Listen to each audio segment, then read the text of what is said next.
السلام علیکم، بڑی بات کے ساتھ میں ہوں عادل شاہزیب۔ آج کی بڑی بات، جیسے جیسے جعلی اکاؤنٹس کیس میں سپریم کورٹ کی ڈیڈ لائن قریب آ رہی ہے، پیپلز پارٹی کے چیئرمین بلاول بھٹو کے لہجے کی تلخی بھی بڑھتی جا رہی ہے۔ نیب سیاسی انجینئرنگ کر رہی ہے، سپریم کورٹ کو اس کا حصہ نہیں بننا چاہیے، سڑکوں پر نکلنے اور جیل بھرو تحریک کے لیے تیار ہیں۔ اداروں کے خلاف اس قسم کی باتیں سابق وزیر اعظم نواز شریف اس وقت کیا کرتے تھے جب ان کے خلاف پیناما کیس چل رہا تھا، اب وہ پابند سلاسل اور خاموش ہیں۔ جعلی اکاؤنٹس کیس میں نامزد ملزم اور سابق صدر آصف علی زرداری بھی آج کل خاموش ہیں، لیکن ان کی خاموشی کے دوران بلاول بھٹو کی گزشتہ کئی دنوں سے جاری گھن گرج کافی معنی خیز ہے، جس سے یہ تاثر ملتا ہے کہ کچھ ہونے والا ہے۔ بڑی بات کے ذرائع کے مطابق نیب جعلی اکاؤنٹس کیس میں ریفرنس دائر کرنے کے آخری مراحل میں ہے۔ آصف علی زرداری کو اگلے ہفتے ایکسپیکٹڈ یہ ہے کہ طلب بھی کیا جا سکتا ہے، اور ایسے میں بلاول بھٹو کی نیب کے چیئرمین کو یہ وارننگ اہمیت کی حامل ہے کہ آغا سراج درانی کی گرفتاری کے بعد ان کے گھر پر چھاپے کے دوران چادر اور چار دیواری کی پامالی پر اگر ایکشن نہ لیا گیا تو پھر یہ ایکشن پیپلز پارٹی لے گی۔ جس طریقے سے چادر اور چار دیواری کو پامال کیا گیا، افسوس کے ساتھ کہنا پڑتا ہے کہ چیئرمین نیب نے آج تک اس ویری سیریس ایکوزیشن پہ کوئی ایکشن نہیں لیا۔ چیئرمین نیب اپنا انویسٹیگیشن کرے، اپنے آفیسرز کو اکاؤنٹیبل کرے، ورنہ ہمیں اس کا انویسٹیگیشن کرنا پڑے گا، ہمیں اس پہ ایکشن لینا پڑے گا۔ یہ ہمارا بھی ایک قسم کی فیلنگ ہے کہ ہم نے نیب میں کوئی ریفارم یا یہ مشن کو پورا نہیں کر سکے۔ نیب ایسا ایک انسٹیٹیوشن ہے جس پہ اگر آپ فرشتہ بھی نیب چیئرمین بنا دے تو پولیٹیکل انجینئرنگ اور سیاسی انتقام ہی ہوگا، کچھ اور نہیں۔ یاد رہے کہ نیب نے پیپلز پارٹی کے ان الزامات کی جو آج بلاول نے لگائے اسی روز تردید بھی کر دی تھی کہ آغا سراج درانی کے گھر پر چھاپے کے دوران کسی قسم کی بنیادی حقوق کی پامالی نہیں کی گئی۔ بہرحال نیب پر لگائے گئے ان سنگین الزامات کی تحقیق بھی نہایت ضروری ہے۔ کیا پیپلز پارٹی آنے والے دنوں میں جعلی اکاؤنٹس کیس میں مزید گرفتاریوں کے خدشے کے پیش نظر نیب پر دباؤ بڑھانا چاہتی ہے؟ ایک طرف اگر مسلم لیگ نون اور پیپلز پارٹی میں فاصلے کم ہو رہے ہیں اور ایشوز پر موقف یکساں ہوتے جا رہے ہیں، وہیں پچھتاوے بھی ایک جیسے ہونے لگے ہیں۔ پیپلز پارٹی نیب پر تو تنقید کرتی رہی ہے، لیکن آج کی پریس کانفرنس کی اہم بات یہ تھی کہ پیپلز پارٹی کے چیئرمین کی جانب سے سپریم کورٹ پر بھی کھل کر تنقید کی گئی۔ یہاں تک کہا گیا کہ سپریم کورٹ کو یہ حق ہی حاصل نہیں کہ وہ JIT میں خفیہ اداروں کو شامل کرتی، بلکہ ایسا کرنے سے یہ تاثر گیا کہ عدلیہ سیاسی انجینئرنگ کا حصہ ہے۔ جعلی اکاؤنٹس کیس کو کراچی سے راولپنڈی منتقل کرنے اور بلاول کا نام JIT رپورٹ سے نہ نکالنے پر بھی بلاول نے شدید برہمی کا اظہار کیا۔ پاکستان میں پولیٹیکل انجینئرنگ چل رہا ہے، یہ جو بے نامی اکاؤنٹس کیس ہے پولیٹیکل انجینئرنگ ہی ہے۔ الیکشن کے دوران اس قسم کی کیس پہ سو موٹو لینا تو پیغام جاتا ہے کہ پولیٹیکل انجینئرنگ کے لیے یہ سب کچھ کیا جا رہا ہے، اور پھر اس JIT پہ ISI کو بٹھانا ایک غیر جمہوری پریسیڈنٹ ہے۔ نہ صرف ISI کو پولیٹیسائز کرتا ہے مگر جوڈیشری کو بھی پولیٹیسائز کرتا ہے اور جوڈیشری کو ملٹرائز کر دیتا ہے۔ کیس سندھ کا ہے، FIR سندھ کا ہے، ایکیوزڈ سندھ کا ہے، مگر کیس پنڈی کا۔ پنڈی میں ایسا کیا ہے پتہ نہیں۔ آپ سے محبت ہے؟ ہاں بالکل۔ جب بھی ڈکٹیٹر آیا عدلیہ کی طرف سے کلین چٹ ملی۔ We can't afford this impression that the courts still today support political engineering. یہ امپریشن بھی نہیں جا سکتا، میں جانتا ہوں یہ ہو نہیں سکتا۔ ہمارا بڑا آنریبل ججز ہے جن کا بڑے اچھے ریپوٹیشنز بھی ہے۔ یہاں بڑی بات کا پہلا بڑا سوال یہ ہے کہ وہی پیپلز پارٹی جو نواز شریف پر تنقید کرتی تھی کہ اداروں کے خلاف بات نہیں ہونی چاہیے، اب اپنے اس اصولی موقف سے ہٹ کر کیوں خود ہی اداروں پر انگلیاں اٹھا رہی ہے؟ کیا اس کا تعلق بھی جعلی اکاؤنٹس کیس کی پیش رفت سے ہے؟ بلاول بھٹو نے اپنی تنقید جو ہے وہ جعلی اکاؤنٹس کیس تک محدود نہیں رکھی، بلکہ حکومت اور عدلیہ پر 18 امینڈمنٹ 18ویں ترمیم کے خلاف سازش کا الزام بھی لگایا، جس میں انہوں نے 2 عدالتی فیصلوں کا حوالہ دیا۔ لیکن اہم ترین بات یہ ہے کہ چیئرمین بلاول بھٹو آج جیل بھرو تحریک کی دھمکی تک دے گئے۔ ہم نے اس حکومت کو وارن کیا ہے کہ 18th امینڈمنٹ ہمارے لیے ریڈ لائن ہے۔ آپ 18th امینڈمنٹ کے خلاف جو قدم اٹھا رہے ہیں ہم برداشت نہیں کر سکتے۔ میں تیار ہوں، میں خود تیار ہوں سڑکوں پہ نکلنے کے لیے، لانگ مارچ کرنے کے لیے اور جد و جہد کرنے کے لیے۔ ہم جیل بھرو تحریک چلانے کے لیے تیار ہیں، ہم آپ کے جیلے سے نہیں ڈرتے، آپ کے دھمکیوں سے نہیں ڈرتے, آپ کے پریشرائزنگ ٹیکٹکس سے نہیں ڈرتے, آپ کب سیکھیں گے؟ ہم آپ کے جیلوں سے نہیں ڈرتے, ہم آپ کے دھمکیوں سے نہیں ڈرتے. کیا ملک اور پیپلز پارٹی ایسی کسی بھی تحریک کے متحمل ہو سکتے ہیں, اور کیا مسلم لیگ نون اس وقت پیپلز پارٹی کا ساتھ دے کر حکومت کے لیے مشکلات پیدا کر سکتی ہے؟ اہم سوالات ہیں, کیونکہ حالیہ دنوں میں انڈیا کے ساتھ تناؤ کی صورتحال میں جس قومی یکجہتی کا اظہار ہو رہا تھا وہ اب ختم ہوتی نظر آ رہی ہے. چند دن پہلے بلاول بھٹو کے خلاف وزیر اعظم اور وزیر خزانہ کے بیانات کے بعد آج ایک بار پھر بلاول نے واضح کیا کہ وزیر اعظم شاید یکجہتی نہیں چاہتے. یہ معاملہ کلعدم تنظیموں کے خلاف ایکشن پر بلاول بھٹو کے سوالات سے شروع ہوا تھا, اس کو بھی بلاول نے آج مزید آگے بڑھایا اور 3 حکومتی وزراء کے مستعفی ہونے کا مطالبہ کرتے ہوئے انہوں نے کہا کہ جب تک تحریک انصاف انتہا پسند جماعتوں سے تعلق ختم نہیں کرے گی, نیشنل ایکشن پلان پر مکمل امن درآمد جو ہے وہ نہیں ہو سکتا. بلاول نے اگرچہ ان 3 وزراء کے نام نہیں لیے, لیکن ان کی پریس کانفرنس کے دوران انہوں نے واضح اشارے دیے کہ وہ وزیر خزانہ اسد عمر, وزیر مملکت برائے داخلہ امور شہریار افریدی اور وزیر اعظم کے قریبی ساتھی وفاقی وزیر ریلوے شیخ رشید کی بات کر رہے تھے. کیا حکومت اس بار بلاول کے سوالات کا جواب دے گی, یا ایک بار پھر پریس ٹاک کے اسی حصے کو انگریزی میں بیان کرنے پر انہیں ملک دشمنی سے انہیں اس ساری ان کی تقریر کو تعبیر کرے گی؟ کیا اس اہم ایشو پر حکومت اتفاق رائے پیدا کرنے کی بجائے ایک بار پھر بلاول کو والدہ کا نام استعمال کرنے کا طعنہ دے گی, یا اس بار حکومت بلاول کی اس تجویز پر عمل کرے گی کہ ایک نیشنل سیکیورٹی کونسل بنائی جائے جس میں سیاسی جماعتوں کے رہنماؤں کو شامل کیا جائے؟ اہم تجویز ہے, لیکن خدشہ یہ ہے کہ یہ تجویز بلا جواز اور غیر منطقی تنقید کے شور میں گم ہو جائے گی. بڑی بات میں اٹھائے گئے ان سوالات پر بات کریں گے پیپلز پارٹی پنجاب کے صدر قمر زمان قاہرہ, اور اس کے علاوہ سینئر صحافی اور تجزیہ کار محمد مالک نے ہمیں جوائن کیا. مالک صاحب, یہ بتائیے کہ سب سے اہم سوال بلاول کی سپیچ پر آتے ہیں, لیکن زرداری صاحب خاموش, نواز شریف خاموش, مریم نواز خاموش. بلاول پچھلے 2-3 ہفتوں سے بڑا ایگریسیولی ایک اپوزیشن لیڈر کے طور پر ابھر رہا ہے, اور اس کو جوڑا جا رہا ہے جعلی اکاؤنٹ سکینڈل سے.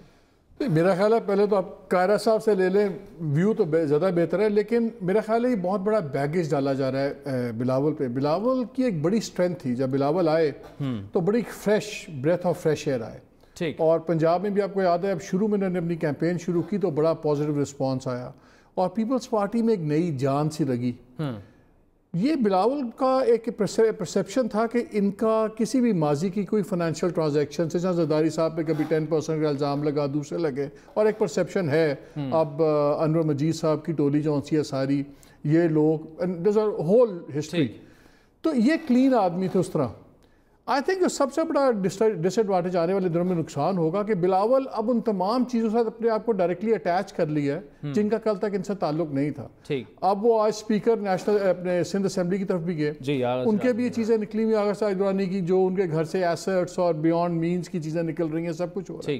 جتنے کرپشن کے ایشوز ہیں جس کا ان سے تعلق کوئی نہیں تھا ڈائریکٹلی, انہوں نے خود اپنے آپ کو ان کرپشن کے ایشو سے تعلق کر کے, اور مجھے سمجھ آتی ہے کہ شاید یہ پیپلز پارٹی کا فیصلہ ہے کہ ایسا فریش آدمی آ کے کرپشن کو اٹیک کرے جس پہ اپنی ذاتی کرپشن کا کوئی بینیفیشری آف کرپشن کا الزام لگا سکتے ہیں, ان کے اپنی ذات پہ کوئی الزام نہیں ہے. چلے مالک آپ کی طرف آتے ہیں. ویسے میرے خیال میں تو بلاول جو یہ موقف کھل کے اس کا سامنے آ رہا ہے, اس میں JIT میں اس کا نام تھا اور اسے بلایا نہیں گیا, اور وہ گلے بھی کر رہے ہیں. لیکن قاہرہ صاحب ہمارے ساتھ ہیں, قمر زمان. قاہرہ صاحب, ایک تو یہ کہ بلاول نے آج ایک دفعہ پھر کھل کر عدلیہ پر بھی تنقید کی, اور دبے الفاظ میں پنڈی کا بھی انہوں نے نام لیا, تو یہ اچانک اتنی ایگریسونیس جو ہے, کیا اس کی یہ کہنا درست ہوگا کہ JIT کی رپورٹس آئیں اور پھر اس کے بعد ریفرنسز جو ہیں وہ اگلے ہفتے سے شاید شروع ہو جائیں گے, اس سے جوڑنا درست ہوگا؟ دیکھیے, بلاول صاحب ملک میں تھے نہیں, واپس آئے تو آ کے انہوں نے اسمبلی کے اندر جو بات کی جس پہ گورنمنٹ بہت سارا مطلب چیخی چلائی, خاص طور پہ اسد عمر صاحب نے جو گفتگو کی وہ انتہائی افسوسناک اور تکلیف دہ تھی. اس کو بھی ذرا دیکھ لیجئے کہ وہ کیا تھی اور کیوں سارا جوڑا گیا اس کے ساتھ. دوسرا یہ ہوا کہ پاکستان میں آگے وہ میاں نواز شریف صاحب سے ملے, تو جو انہوں نے اسمبلی میں سپیچ کی اس کو بھی بڑا اگریسو لیا جا رہا ہے. اس کے اوپر اسد عمر صاحب کا, وزیر اعظم کا, ان کے باقی وزراء کا جو رسپانس آیا وہ بڑا خوفناک آیا کہ جی انہوں نے تو پتہ نہیں کیا کر دیا, حالانکہ it was the best speech.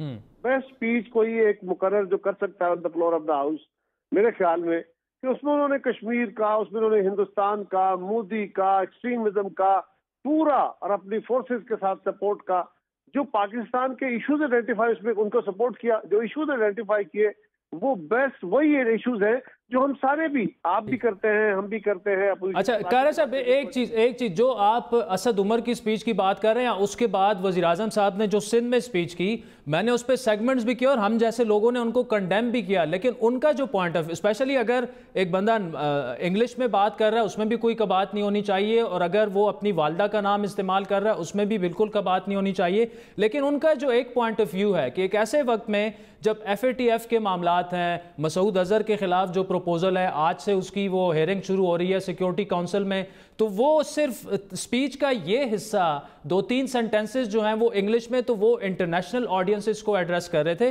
میں تو خیر اس سے ڈس ایگری کرتا ہوں، لیکن ان کا پوائنٹ آف ویو اصل میں یہ ہے۔ دیکھیے بات ان کے پوائنٹ آف ویو کی تو ہے ہی نہیں، وہ تو جو بھی چاہیں فرمائیے، لیکن دیکھنا یہ ہے کہ کیا انہوں نے صرف وہ سینٹنسز انگریزی میں کہے، یا وہ کیا پہلی دفعہ انگریزی میں بات کی؟ بلاول صاحب کمفرٹیبلی انگریزی میں بات کرتے ہیں، اردو میں وہ مطلب اتنے کمفرٹیبل نہیں ہوتے، اور اس دفعہ انہوں نے پورا ایک کمپریہنسو سپیچ کی، ہندوستان کو، مودی کو، اس کے ایکسٹریمزم کو، گجرات کو، کشمیر کو، اور ان کی جو الیکشن کی اسٹریٹجی ہے اس کو، سب کچھ کو انہوں نے ڈسکس کیا۔ اس میں جو انہوں نے باتیں کی ہیں، انہوں نے کیا کہا، FATF کے بارے میں انہوں نے کیا کہا؟ انہوں نے کہا کہ اگر ہم آج بھی یہی کریں گے کہ ہم سمجھے کہ جی باقی لوگ ہمیں کہہ رہے ہیں FATF کی مجبوریاں ہیں، فلاں کی مجبوریاں ہیں، ہندوستان نے کہا ہے، تو اس کی بجائے پاکستان کو اپنی سوچ کے تحت ہمیں خود اس کے، اور یہ بلاول صاحب کا اوریجنل نیریٹو ہے کہ پاکستان کو ایک سافٹ پاکستان بنانے کے لیے ان کے خلاف ہمیں ایکشن کرنے پڑیں گے، اور یہ بات کسی سے چھپی ہوئی نہیں ہے۔ آج اگر ہم آنکھیں بند کرنا چاہیں تو اور بات ہے، لیکن یہ بات کھلی تاریخ ہے کہ دنیا بھی جانتی ہے، اور آپ بھی روز ٹیلی ویژنوں پہ بیٹھ کے باتیں کرتے ہیں، اسمبلیوں کے اندر بھی لوگ باتیں کرتے ہیں، ایون حکومت کے اپنے لوگ باتیں کرتے ہیں انہی تنظیموں کے خلاف، اور اگر انہوں نے کہا ہے کہ ہمیں ان تنظیموں کو اپنے تئیں ایڈریس کرنا چاہیے، اور انہوں نے یہ بھی کہا، مودی کو یہاں تک کہا کہ آج جو ممالک ان کے لیے طوطے کی زبان بول رہے ہیں وہ کل اس کو ویزا دینے سے انکاری تھے۔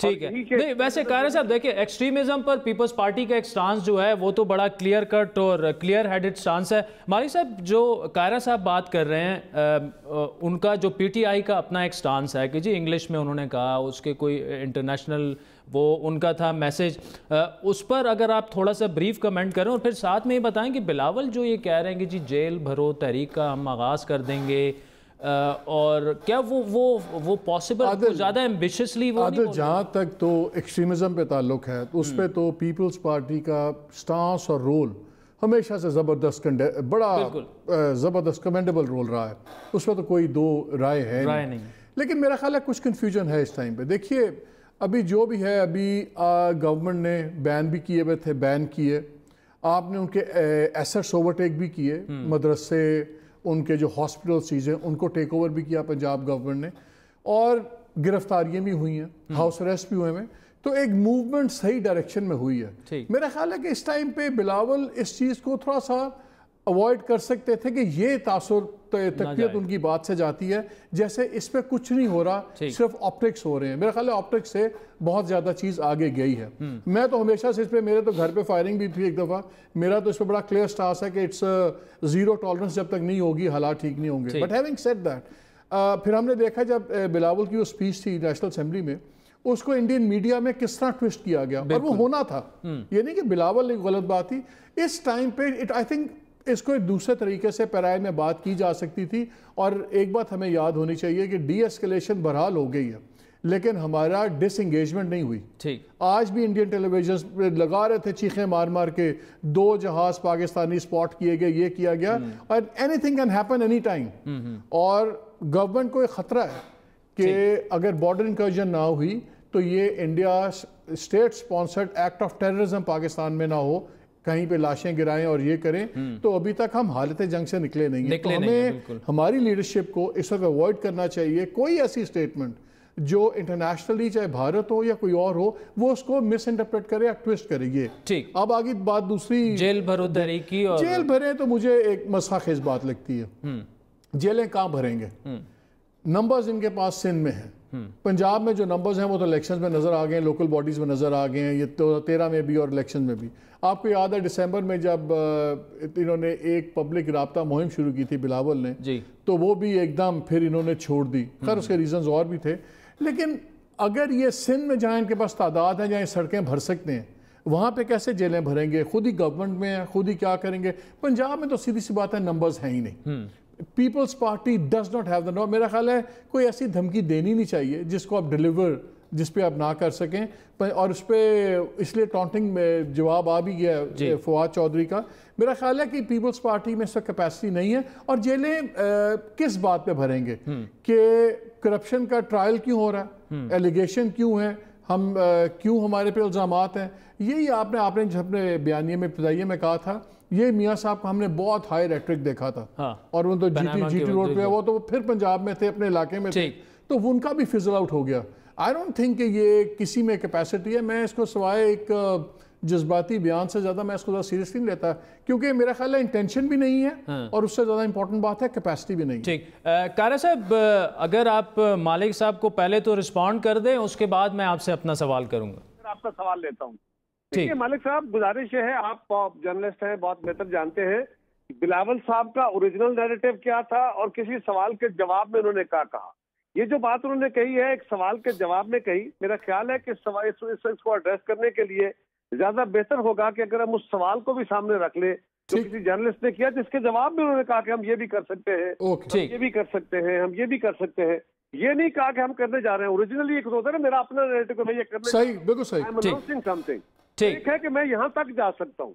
یہ بات اس پہ رائے میں ہوئی ہے، اس کو دوبارہ بشک چیک کر لیجیے. ٹھیک ہے. قاری صاحب یہ بتائیے، جب پیناما کی پوری یہ چل رہی تھی سپریم کورٹ میں، اس وقت بڑی سخت اور کڑی تنقید جو تھے وہ نواز شریف صاحب، مریم نواز صاحبہ جو تھی وہ اداروں پہ کر رہی تھی، اور اس وقت پیپلز پارٹی کا بڑا اصولی موقف تھا کہ یار کورٹس کو اپنا کام کرنے دیں اور اداروں پر اس طرح کی تنقید نہ کریں. لیکن اب لگ رہا یہ ہے پچھلے ایٹ لیسٹ 2-3 ویک سے، اور آج تو بالکل کھل کر بلاول نے جس طرح شدید تنقید کی کہ اپنا جو آپ کا اصولی ایک موقف ہے کہ جی ہم اداروں پر تنقید نہیں کریں گے، پیپلز پارٹی اس سے پیچھے کی طرف جا رہی ہے.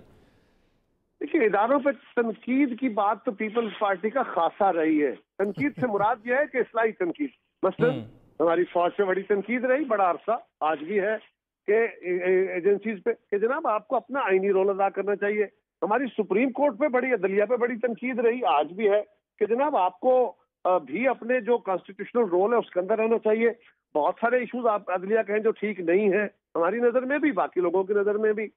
اسی طرح ان کے اوپر کمنٹ کرنا تو کوئی جرم والی بات نہیں ہے. ہاں اب جہاں تک تعلق اس بات کا ہے کہ انہوں نے کوئی تلخ باتیں کہی ہیں، کس رنگ میں کہی ہیں کہ آپ بیلنس کیجئے، سب کے ساتھ ایکویلٹی کا سلوک کیجئے. لیکن اداروں کو کبھی بھی پیپلز پارٹی نے اس طرح اٹیک نہیں کیا. ہاں میاں صاحب کو ہم کیا کہتے تھے؟ میاں صاحب کو یہ پیپلز پارٹی تھی جس نے کہا تھا کہ میاں صاحب آپ جے آئی ٹی کی طرف جانے کی بجائے کمیشن بنوائیے، لیکن سپریم کورٹ نے کہا تھا کہ کمیشن ٹوتھ لیس ہوگا اور لا تبدیل کر لے. ہم نے کہا تھا ٹی او آر بنائیں، اور آپ کو یاد ہوگا وہ ٹی او آر کی کمیٹی بھی بنی، اور اس کمیٹی میں ہم نے ٹی او آر بنا کے بھی دیے، گورنمنٹ سے 8 میٹنگز بھی ہوئی. اس کے بعد خان صاحب چلے گئے سپریم کورٹ اور میاں صاحب نے جے آئی ٹی مان لی. ہمارا ویو تھا کہ نہیں ماننی چاہیے، لیکن جب مان لی تو اس کے بعد اگر جے آئی ٹی نے یا عدالت نے کوئی فیصلہ کیا تو پھر اس پہ اعتراض کا حق نہیں تھا. یہ ہمارا ایک پرنسپل سٹینڈ تھا، ہم ادروائز جے آئی ٹی کے حق میں نہیں تھے.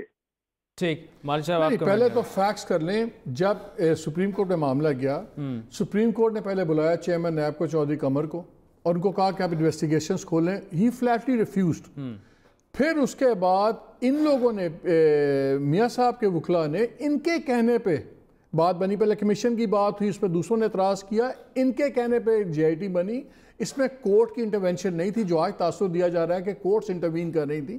ایسی بات نہیں. اور میرا خیال ہے اب سپریم کورٹ نے، پچھلی 2 سپریم کورٹ کے جو بینچز رہے ہیں، انہوں نے ایک چیز تو اسٹیبلش کر دی ہے کہ سپریم کورٹ نے اپنے ماضی کا جتنا گھن تھا وہ دھو دیا ہے. آج کورٹس وہ نہیں ہے کہ جو سی ایک دم کسی کے لیے پولیٹیکل جیری مینڈرنگ کریں گی, یا تو پھر پیپلز پارٹی کھل کے کہے, یا تو کہیں گے جی جسٹس کھوسا صاحب جون سے ہیں یہ کسی کے لیے پولیٹیکل جیری مینڈرنگ کریں گے, میرا نہیں خیال وہ کریں گے, اور ان کی پوری ہسٹری ہے, سب کچھ ہے. اس لیے اب کورٹس کو یہ کہنا کہ جی کورٹس جو سی ہیں وہ کا تاثر آ رہا ہے, کوئی ایسا تاثر نہیں آ رہا. جہاں تک نیب کا تعلق ہے, آج بلاول نے کہا کہ آپ فرشتے کو ہی بٹھا دیں. آپ کی پارٹی اور پی ایم ایل این یہ دونوں پچھلے 2 نیب چیئرمین لگانے میں یہ شامل ہیں.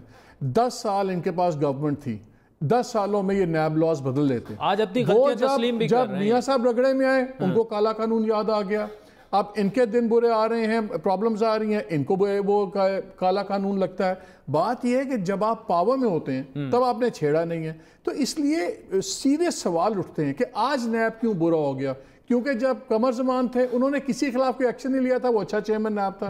جس چیئرمین نیب نے اگر ایکشن لیا ہے اب وہ آپ کو برا لگتا ہے. تو both parties have stayed in power, دونوں طاقت میں نہیں ہیں, پورے 5 سال حکومت کی ہے, 10 سالوں میں کچھ نہیں کیا, اب کیوں نیب یہ زیادتی کر رہے ہیں آپ. جی قائرہ صاحب آپ کی طرف آ رہے ہیں. بات کر رہے ہیں, پلیز لیٹ می سے. جی یہ دونوں کو ایک لائن میں رکھ کے کنڈیم نہ کریں مالک صاحب. گزارش یہ ہے, پیپلز پارٹی نے اپنے دور میں نیب لا کو ترمیم کرنے کا ایک ڈرافٹ بھی دیا, اور ہم نے کہا میاں صاحب نے نہیں مانا. یہ بات مسلم لیگ کون کرتی ہے یار؟ مسلم لیگ کے دور میں ہمارا سینٹ کے اندر باقاعدہ ڈرافٹ بل موجود ہے. اور اب دونوں ویسے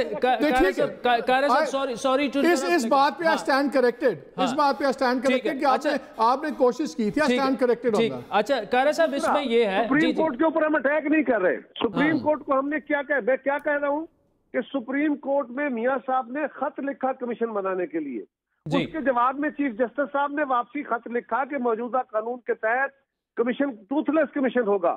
اس کے جواب میں ہم نے کہا, اور جے آئی ٹی کی پروپوزل آ گئی, ہم نے کہا جے آئی ٹی کی طرف نہ جائیں, اسپیشل لا بنائیں اور اس کے لیے کمیشن ہی بنے, لیکن کمیشن کو بااختیار کریں, جوڈیشل کمیشن بنے تاکہ آپ کا اعتراض. اچھا قائرہ صاحب میں ایک سوال آپ سے پوچھنا چاہتا ہوں. آج جو بات کی ہے بلاول صاحب سے, اس سے تاثر یہ مل رہا تھا کہ جیسے شاید سپریم کورٹ پولیٹیکل انجینئرنگ میں شاید امپریشن, وہ کہہ رہے تھے امپریشن نہیں ملنا چاہیے. کیا آپ کے خیال میں جسٹس کھوسا لیڈ سپریم کورٹ کسی پولیٹیکل انجینئرنگ کا حصہ بنے گی؟ خطرہ ہے؟ دیکھیے مجھے جسٹس کھوسا یہ توقع نہیں ہے, پاکستان کی میجورٹی لوگوں کو نہیں ہے, اور انہوں نے بہت سارا جو ان کے بارے میں توقع تھی وہ اس پہ پورے اترے ہیں. کہ جو پچھلا اوور ایکٹیویزم تھا, جوڈیشل ایکٹیویزم, اس کو انہوں نے روکا ہے. میں بالکل واضح طور پہ یہ کہنا چاہوں گا کہ سائی وال کا واقعہ اگر کسی اور چیف جسٹس کے دور میں ہوا ہوتا تو اس پہ سوا موٹو پتہ نہیں کیا کیا ہو گئے ہوتے, لیکن انہوں نے ریسٹرین کیا اور ایگزیکٹو کو اختیار دیا کہ آپ کریں, آپ کا فیلڈ ہے.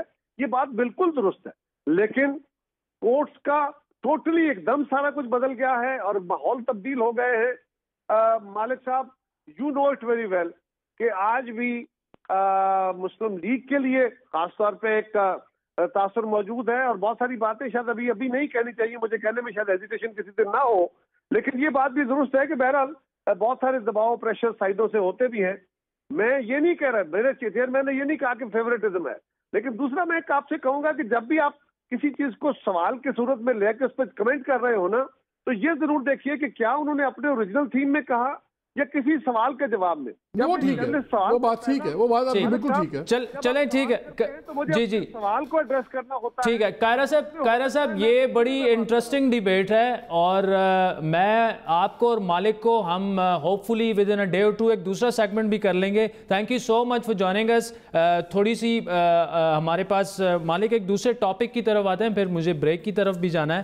میں آپ کی ٹویٹ دیکھ رہا تھا, بابر بن عطا جو فوکل پرسن ہے پرائم منسٹر کے, مسئلہ کیا ہے ان کے ساتھ؟ کیا جو ہیلتھ منسٹر ہیں وہ جس طرح انہوں نے ڈریپ کا جو سی او لگایا, جن کی پی ایچ ڈی کی ڈگری جو ہے کہیں سے ویریفائی نہیں ہو رہی, وہ تو آپ لوگوں نے خبر توڑی بھی تھی, اور پھر آپ کو کسی کی اپنی نوکری بھی آپ نے فارغ کرا دی. برے لوگ ہیں آپ لوگ یار. تو یہ کیا ہو رہا ہے بابر بن عطا کے ساتھ؟ دیکھیں ہوا یہ ہے کہ یہ میرا خیال ہے کہ کچھ لوگوں کو پسند نہیں ہوتا کہ کوئی پروفیشنلی کام کرے اچھا, اور خاص طور پہ کوئی مڈل کلاس کا پروفیشنل آ کے پہنچ جائے, ایڈوائزر بن جائے, تو شاید زیادہ چپتا ہے. اچھا کام کر رہا ہے, ینگ مین اچھا کام کر رہے. میری اطلاع یہ ہے کہ آج وزیر اعظم کے پاس گئے ہیں ہیلتھ منسٹر, اچھا, اور انہوں نے ریکویسٹ کیا کہ جی بڑی شکایتیں آ رہی ہیں, یہ ہو رہا ہے وہ ہو رہا ہے. 2-3 چیزیں ہو رہی ہیں. ایک تو بابر نے جو ہم نے میڈیا میں دیکھا بھی, 2-3 کرپشن کے بڑے کیسز پکڑے پولیو کے اندر. اچھا. اور اسے کافی سسٹمیٹک چینجز کی. اس گورنمنٹ کے تھے یا نہیں وہ پولیو سروس کے جو لوگ کر رہے تھے اس میں کافی سسٹمیٹک چینجز کی, کافی زیادہ. اور پھر ابھی میں نام نہیں لوں گا, ایک اور بھی سینئر لیڈر ہیں, وہ اس وقت ایک اور جگہ پہ پارلیمنٹری سیکرٹری ہیں. اچھا. ان کا خیال پہلے, اب وہ بھی سنا ہے کہ انٹرسٹڈ ہیں کہ میں آ کے ایڈوائزر لگ جاؤں, بیکاز پہلے ان کا اندازہ نہیں تھا کہ اس میں کتنا کام ہے, کتنا ہائی پروفائل ہے.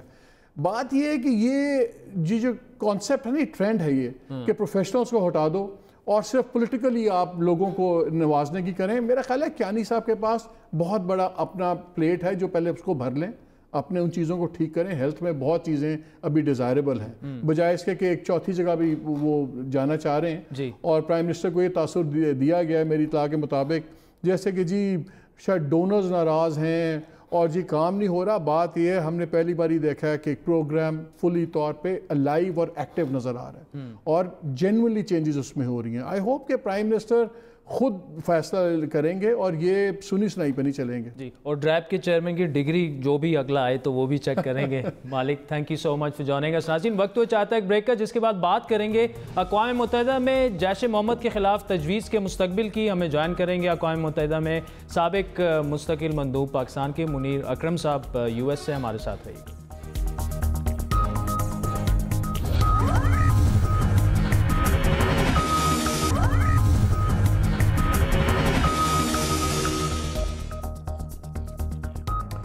ویلکم بیک ناظرین. کرتارپور راہداری منصوبے پر کل سے پاکستان اور انڈیا کے درمیان مذاکرات کا آغاز ہو رہا ہے, لیکن اس موقع کی مناسبت سے بھی کیے گئے چند اقدامات سے انڈیا نے ایک بار پھر یہ ثابت کیا کہ وہ امن کی جانب کسی بھی پیش رفت کا خیر مقدم نہیں کرے گا. پہلے یہ مذاکرات دلی میں ہونے تھے, لیکن انڈیا نے پاکستانی وفد کو وہاں آنے سے روکا اور مذاکرات کے لیے بارڈر کا انتخاب کیا. اور اب انڈیا نے جو ہے وہ ان مذاکرات کی کوریج کے لیے پاکستانی صحافیوں کو ویزے جاری کرنے سے انکار کر دیا ہے. دفتر خارجہ کے ترجمان کے مطابق کل وہ دن ہے جو دونوں ممالک کی عوام کے لیے اچھی تبدیلی لائے گا, لیکن انڈیا نے یہ افسوسناک فیصلہ کیا. آپ کو یاد دلاتے چلیں کہ گزشتہ برس نومبر میں جب پاکستان میں کرتارپور بارڈر کی افتتاحی تقریب منعقد ہو رہی تھی تو 30 سے زیادہ انڈین صحافی پاکستان کی دعوت پر یہاں آئے, لیکن توجہ طلب پہلو یہ ہے کہ انڈیا کی جانب سے ایسے اقدامات پر وہ انڈین جرنلسٹ بھی چپ کا روزہ نہیں توڑ سکتے جنہیں اب تک ان کی آزادانہ صحافت کے لیے جانا جاتا ہے. یہ تو بات ہوئی انڈیا پاکستان تعلقات کی. اب بات کریں گے اقوام متحدہ کے محاذ کی, جہاں پاکستان کے لیے آج ایک اہم ترین دن ہے. اقوام متحدہ کی سیکیورٹی کونسل میں جیش محمد کے سربراہ مسعود اظہر کو بین الاقوامی دہشت گرد قرار دیے جانے پر آج غور کیا جائے گا. آپ کو یہ یاد دلاتے چلیں کہ یہ تجویز امریکہ, برطانیہ اور فرانس کی جانب سے پیش کی گئی تھی, جس کی منظوری کے حوالے سے سب کی نگاہیں جو ہیں وہ اس وقت چین پر لگی ہوئی ہیں, کیونکہ چین ماضی میں 3 دفعہ اس تجویز کو جو ہے وہ بلاک کر چکا ہے. اور 2 روز قبل بھی چین نے اقوام متحدہ میں یہ موقف اپنایا کہ اس مسئلے کا ذمہ دارانہ حل صرف مذاکرات سے نکل سکتا ہے. چین نے عالمی برادری پر بھی زور دیا کہ ایسے اقدامات کے مطالبوں کے ساتھ ساتھ مسئلہ کشمیر پر بھی توجہ دینی چاہیے آپ کو. چین کے دفتر خارجہ کے ترجمان نے یہ صاف کہا ہے کہ اقوام متحدہ کی 62-67 پابندی کمیٹی کے ذریعے کسی کو عالمی دہشت گرد قرار دینے کے حوالے سے چین کی پالیسی مستقل اور واضح ہے. چین کا موقف اپنی جگہ, لیکن اس بار عالمی دباؤ مسلسل بڑھ رہا ہے. گزشتہ روز بھی امریکی وزارت خارجہ کے نائب ترجمان نے تنبیہ کی کہ امن کی کوششوں کے لیے چین اور امریکہ متفق ہیں, لیکن اگر مسعود اظہر پر پابندی نہ لگی تو امن کی مہم متاثر ہو سکتی ہے. And our views on Jaish-e-Mohammed and its founder are well known. JEM is a United Nations designated terrorist group. Azhar is the founder and the leader of JEM, and he meets the criteria for designation by the United Nations. JEM has been responsible for numerous terrorist attacks and is a threat to regional stability and peace. Now, the United Nations Sanctions Committee, their deliberations are confidential, and as such, we don't comment on specific matters, but we'll continue to work with the Sanctions Committee to ensure. ادھر پاکستان میں بھی یہ تاثر پایا جا رہا ہے کہ اب چین کو مزید امتحان میں نہیں ڈالا جائے گا. گزشتہ روز بڑی بات میں سینٹ کی قائمہ کمیٹی برائے خارجہ امور کے چیئرمین مشاہد حسین سید نے بھی کچھ ایسا ہی اشارہ دیا. میرا اپنا اندازہ یہ ہے کہ پاکستان نے جو ایک فیصلہ کیا ہے یہ سارے حالیہ واقعات کے بعد، جس میں میں سمجھتا ہوں کہ پاکستان کے اتحاد کی وجہ سے یونٹی جو political forces, parliament, arm forces, government سب نے دکھائی، ہم مورل ہائی گراؤنڈ پر آ گئے. ڈپلومیٹکلی بھی، ملیٹریلی بھی ہم نے بڑا سٹرونگ رسپانس دیا. بالکل. تو اب یہ جو نیشنل ایکشن پلان کی عمل درآمد ہو رہی ہے، اس حوالے سے میں دیکھتا ہوں تو پاکستان بھی میرے خیال میں اب چائنا کو وہی کہے گا جو پاکستان کے اپنے مفاد میں ہے اور جو نئی ریئلٹیز میں ہے، اور چائنا وہی کرے گا جو پاکستان اسے کہے گا. تو یہ واضح رہے کہ چائنا کا کوئی موقف پاکستان سے علیحدہ نہیں ہو سکتا. تو ہو سکتا ہے کہ چونکہ پاکستان نے خود ایک ایکشن لے لیا ہے انہی تنظیمات کے حوالے سے، تو وہ جو چائنا کو وہ کہتا رہا ہے، جو 3 دفعہ چائنا نے آپ کو بیل آؤٹ کیا ہے، شاید اس دفعہ پاکستان کو مشورہ دے کہ شاید اب اس ہولڈ کی ضرورت نہیں. یہ واضح ہے کہ جیش محمد پہلے ہی کالعدم تنظیموں کی فہرست میں موجود ہے، اور اگر مسعود اظہر بھی عالمی دہشت گرد قرار پا جاتے ہیں تو ان کی نقل و حرکت پر پابندی ہوگی اور ان کے بینک اکاؤنٹس اور جائیداد جو ہیں وہ ضبط ہو جائے گی. اس حوالے سے پاکستان کا کیا سفارتی رسپانس ہونا چاہیے، اور اگر مسعود اظہر پابندی ان پر لگ جاتی ہے تو موجودہ ماحول کی مناسبت سے کیا اسے پاکستان کی سفارتی فتح سمجھا جائے گا؟ بات کریں گے اقوام متحدہ میں پاکستان کے سابق مستقل مندوب اور سینئر سفارتکار منیر اکرم صاحب ہمارے ساتھ موجود ہیں. منیر صاحب، جیش محمد کے سربراہ کے خلاف جو تجویز سامنے آئی ہے سیکیورٹی کونسل میں، اس سے پہلے 2-3 دفعہ جو ہے وہ بلاک ہو چکی ہے، آج پھر اس پر غور شروع ہو رہا ہے. 13 مارچ ہے آج. کیا آپ سمجھتے ہیں کہ اس دفعہ بھی چین اسے بلاک کر دے گا، یا جس طرح کی صورتحال ہے عالمی دنیا میں اور پاکستان نے بھی کالعدم تنظیموں کے خلاف کارروائی شروع کر دی ہے، آپ کوئی مختلف نتیجہ سامنے آتا دیکھ رہے ہیں، یا آپ سمجھتے ہیں کہ اس بار بھی چین جو ہے وہ اس پروپوزل کو بلاک کر دے گا؟ چین نے کہا ہے کہ اس کے اوپر ڈسکشنز ہونی چاہیے اور اس کی کلیریفیکیشن ہونی چاہیے. میرے خیال میں ہم نے بھی دیکھنا ہے کہ یہ اگر کرائیٹیریا جو ریزولوشن 1267 ہے اس کا کرائیٹیریا اگر میٹ کرتا ہے تو پھر ہمارے لیے بھی کوئی اس میں زیادہ میرے خیال میں کوئی اسٹریٹجک معاملہ نہیں ہے ہمارے لیے. پر یہ اس وقت جو ہے وہ ایک ٹائمنگ کا مسئلہ ہے، جس میں ہم نے یہ نہیں دکھانا چاہیے کہ جی ہم یہ چیز کر رہے ہیں کیونکہ ہندوستان کا دباؤ ہے، اور یہ جو واقعہ ہوا ہے، انڈین اگریشن ہوئی ہے ہمارے خلاف، ہندوستان کو منہ توڑ ہم نے جواب دیا ہے، ان کو کافی ذلیل ہوئے ہیں، پر اس کے باوجود وہ یہ اب دھونس لگا رہے ہیں کہ اس پہ آپ لسٹ کریں اور اس کو اظہر کو اس وقت. میرے خیال میں ہم نے دیکھنا ہے ٹائمنگ کا، اور اگر ہم کوئی اور ٹائم پر بعد میں جو اس میں لنک نہ ہو، ہندوستان کی جو دباؤ ہے اور جو دھمکیاں ہیں اس کے ساتھ ہم نے اس کو لنک نہیں کرنا چاہیے. سیکنڈلی ہم نے یہ دیکھنا ہے کہ جی اگر ہم ایکشن لیتے ہیں، کاؤنٹر ٹیررزم میں ایکشن لیتے ہیں اس قسم کے آرگنائزیشنز کے خلاف، جو ہم نے کرنا چاہیے، پر ہم نے یہ بھی دیکھنا ہے کہ جی ہندوستان کیا کر رہا ہے. وہاں بھی اب انہوں نے ایکوزیشنز ہمارے خلاف لگائے ہیں، اپنی طرف سے ان کی ہیومن رائٹس وائلیشنز ہو رہی ہیں. یو این نے کہا ہے وہاں کے انکوائری کمیشن ہونی چاہیے ہیومن رائٹس وائلیشنز کی. ہم نے یہ بھی پروپوز کرنا ہے کہ جی اس کو بھی تو منوائیں آپ. اچھا منیر اگر صاحب، یہ جو 1267 کی آپ نے بات کی، اگر اس پر اتفاق رائے ہو جاتا ہے، ایک تو یہ پروسیس کیسا ہوگا، کتنا لمبا ہوتا ہے؟ ایک دن میں تو فیصلہ آنا مشکل ہے، تو اس میں ٹائم کتنا لگ سکتا ہے فیصلہ آنے میں؟ نہیں، اس میں ٹائم تو خیر یہ پروسیس تو کافی لمبا چلا ہوا ہے. یہ کمپلینٹ جو مسعود اظہر کے خلاف امریکہ نے اور ہندوستان وغیرہ نے جو ڈالی ہے وہ تو کافی عرصے سے چل رہی ہے، جس کو چین نے بلاک کیا تھا. پر اب یعنی کہ پروسیس تو چل رہا ہے، اور کبھی پروسیس جلدی ہو جاتا ہے، کب لیٹ ہو جاتا ہے. وہ پروسیس تو میرے خیال میں زیادہ نہیں ہے اتنا. اس پہ ایویڈنس کے اوپر ہے کہ ان کو ایویڈنس دینی ہوتی ہے کہ جی کیوں وہ چاہ رہے ہیں کہ اس کو لسٹ کیا جائے. اگر وہ ایویڈنس 1267 کی جو کرائٹیریا ہے اس میں بہت ساری کرائٹیریا ہیں. 1267 میں القاعدہ کے ساتھ ایسوسیشن ہے, ٹیررسٹ ایکشن ہے وغیرہ وغیرہ. اگر وہ کرائٹیریا پورا ہوتا ہے تو پھر لسٹ کر جاتے ہیں لوگوں کو. بہت سارے اور دوسرے بھی آرگنائزیشن ہو چکے. اچھا منیر صاحب, یہ جو FATF کی تلوار ہمارے سر پر لٹک رہی ہے, پاکستان اس وقت گرے لسٹ میں ہے, خدشات یہ ہیں کہ ہمیں اقدامات اگر نہ کیے گئے تو پاکستان بلیک لسٹ بھی ہو جائے گا. یہ جو پورا پروسیس ہے مسعود اظہر والا, وہ کیا FATF سے لنکڈ ہے؟ اگر تو مسعود اظہر کو ڈکلیئر کر دیا جاتا ہے گلوبل ٹیررسٹ تو کیا اس سے FATF میں کوئی فائدہ ہوگا؟ اور اگر نہیں کیا جاتا اس پروپوزل کو, ایک دفعہ پھر چائنا جو ہے وہ بلاک کر دیتا ہے, تو اس سے کیا نقصان ہو سکتا ہے پاکستان کو FATF میں؟ جی میرے خیال میں وہاں FATF نے بھی بہت ساری کنڈیشنز لگائی ہیں ہم سے. وہ کافی ایکسیپشنل کنڈیشنز ہیں. دوسرے ملکوں کو اس قسم کی کنڈیشنز نہیں انہوں نے لگائی ہیں, اور اس کا وجہ یہ ہے کہ وہ ہندوستان وہاں بیٹھا ہوا ہے وائس چیئرمین, اور اس نے وہاں کافی ہمارے خلاف شیطانی کی ہے. تو ہم نے وہ دیکھنا ہے, وہ ان کی کنڈیشنز ہم نے جتنی فلفل کر سکتے ہیں وہ ہم نے کرنا چاہیے, کیونکہ ہم بھی نہیں چاہتے, پاکستان بھی نہیں چاہتا ہے کہ جی ٹیررسٹ فائنینسنگ ہماری یہاں سے ہو, یا اور کس قسم کی غلط اللیگل فائنینسنگ نہ ہماری طرف سے ہو. تو وہ اپنی جگہ پر صحیح ہے, ہم نے وہ کرائٹیریا میٹ کرنا چاہیے. پر انہوں نے ہم سے زیادتی کی ہے. FATF نے بہت ساری کنڈیشنز ہمارے اوپر لگائی ہیں, پر اگر ہم فلفل کر سکتے ہیں تو اچھا ہے. گرے لسٹ میں ٹھیک ہیں, ہم ہیں.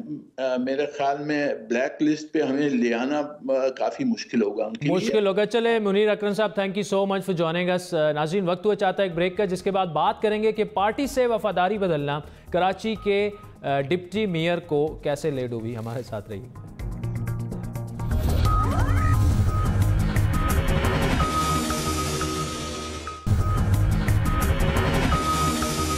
ویلکم بیک ناظرین. آج election commission of Pakistan MQM Pakistan سے پاکستان سرزمین پارٹی میں شامل ہونے والے کراچی کے ڈپٹی میئر ارشد روہرا کو جو ہے وہ نااہل کر دیا. آپ کو یاد دلاتے چلیں کہ ارشد روہرا جو ہیں وہ MQM سے جو ہیں وہ پاکستان سرزمین میں پارٹی میں شامل ہوئے تھے. اس وقت ہمارے ساتھ وہ لائیو موجود ہیں. اکرم وورا صاحب, آپ نے جب PSP جوائن کی تھی, پارٹی کا جو ہے ایک مومنٹم اس وقت بن چکا تھا, دھڑا دھڑ لوگ پارٹی میں شامل ہو رہے تھے, لیکن پھر الیکٹورلی اتنا کوئی خاص آپ لوگوں نے پرفارم نہیں کیا. آج آپ کی ڈپٹی میئرشپ بھی چلی گئی ہے, تو کیا اس فیصلے پر کوئی پچھتاوا ہے آپ کو؟ نہیں, مجھے دیکھیں کوئی پچھتاوا نہیں, الحمدللہ, اللہ کا شکر ہے. میں اس وقت جو ہے مجھے پتہ ہے کہ میں ان لوگوں کے ساتھ ہوں, اس ٹیم کا ایک حصہ ہوں جس ٹیم نے جو ہے ہمیشہ ڈیلیور کیا, جس ٹیم پہ کرپشن کے کبھی چارجز نہیں لگے. میں اس ٹیم کا حصہ ہوں, تو مجھے اس پہ فخر ہے. اور جہاں تک تعلق ہے, دیکھیں میں نے جب پارٹی چھوڑی تھی تو اس وقت بھی یہی تھا کہ کراچی کی عوام کو ڈیلیور جس لیول پہ ہونا چاہیے تھا اس لیول کا 10% بھی ڈیلیور نہیں ہو رہا تھا. جو فنڈز ڈیولپمنٹ کے آ رہے تھے, جس طریقے سے ان کے ساتھ پلے اراؤنڈ کیا جا رہا تھا, یہ ساری چیزیں سب عوام کے سامنے ہیں. دیکھیں کیسز نیب میں ہیں, کیسز ہائی کورٹ میں ہیں. یہ الگ بات ہے کہ وہ کیسز جنہوں نے کیے تھے وہ اب ان کے ساتھ پارٹنر بن گئے ہیں, ان کے الائز بن گئے ہیں, تو وہ پھر پارٹنر ان کرائمز ہو گئے ہیں. تو یہ ساری چیزیں ایک طرف ہے. بہرحال عوام کو پتہ ہے, کراچی کی عوام کو پتہ ہے. آج آپ اگر بات کر رہے ہیں الیکٹورل ڈیفیٹ جو ہوئی ہے, ہم اسے ہار سمجھتے ہی نہیں ہیں. یہ تو دیکھیں ہم نے عوام میں بھرپور طریقے سے ہم عوام کے ساتھ رہتے ہیں. ارشد وورا صاحب دیکھیں, آپ کیسے اسے ہار نہیں سمجھتے؟ مطلب آپ اگر دیکھیں تو آپ کی جماعت جو ہے وہ دوسرے نمبر پر تو نہیں آئی, جہاں پہ بھی دیکھیں 5ویں 6ٹھے نمبر پر آئی ہے آپ کی جماعت, اور مطلب 25-30 ہزار کے مارجن سے آپ سیٹیں آ رہے ہیں, تو آپ اسے ہار کیسے نہیں سمجھتے؟ دوسرا یہ کہ آپ کہہ رہے ہیں جو لوگ الیکٹ ہوئے ہیں کراچی سے ان کے نام کوئی نہیں جانتا, تو عمران خان صاحب تو اسی کو تبدیلی کہہ رہے ہیں نا, کہ نئے چہرے وہ سامنے لے کے آئے ہیں. دیکھیں میں تو آپ کو الیکشن میں اپنی کانسٹیٹوئنسی کا بتا دوں کہ میرے جو ہے تقریباً 321 جو ہے پولنگ اسٹیشنز تھے جی. جب 19 پولنگ اسٹیشنز میں جو کہ نتائج آئے تھے تو 9000 تقریباً 9000 ووٹ تھے. ٹھیک, چلیں ارشد وورا صاحب, کاش ہمارے پاس مزید وقت ہوتا. ناظرین, آج کے پروگرام پر آپ کے فیڈ بیک کے منتظر رہیں گے. ہمارا ٹویٹر ہینڈل ہے @بڑی بات. مجھے میری ٹیم سمیت اجازت دیجیے. خدا حافظ.